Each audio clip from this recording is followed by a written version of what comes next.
Today, I want to talk about how Africa can be great. I spent a year traveling around Africa. There's no part of Africa I haven't visited. And my understanding of the continent changed from my travels.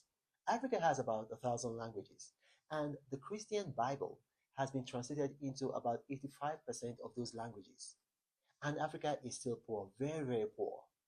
And I began to wonder what would happen if instead of just the Bible, we also translated books of science, technology, engineering, and mathematics into those 85% of languages that have been translated into the Christian Bible.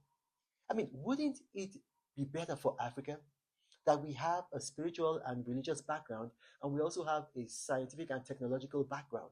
Just think about how our continent would be a great continent today. I'll tell you what, in my own country, Nigeria, we had the biggest church in the whole world, the biggest church auditorium.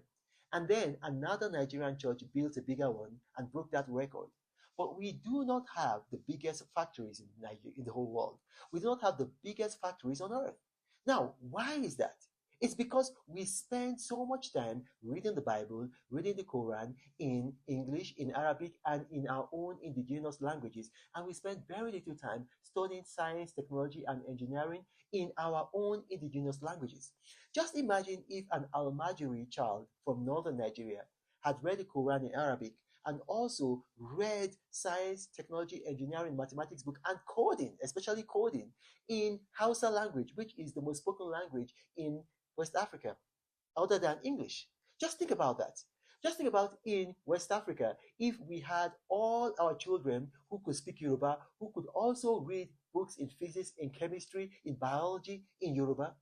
Just think about what would happen in East Africa if we had Maasai, if we had Swahili people, if we had people in other parts of the Horn of Africa reading science, technology, and engineering books in their own languages. It will help them to pray at night and in the morning, and then wake up and during the daytime begin to build apps, begin to build factories, begin to do agriculture better, begin to understand modern medicine, begin to understand the periodic tables, and then it will take away the use of superstition and the belief in witchcraft that has held back a lot of Africans. If we can have that, as I'm telling you right now, as an African, if maybe you're an African leader, if missionaries come to your country and tell you that they want to do God's work and they want to translate the Bible into native languages in your country, I agree, tell them yes, but give them a proviso. You must also pick one book in either science, technology, engineering, or mathematics, or coding, and translate it into the native languages so that we have the Bible and then we have those books, and so that we can grow both ways. If you think about it, some people will say, wow, how can you translate like chemicals and then the periodic tables and then other elements into African languages? Have you listened to someone speaking Chinese?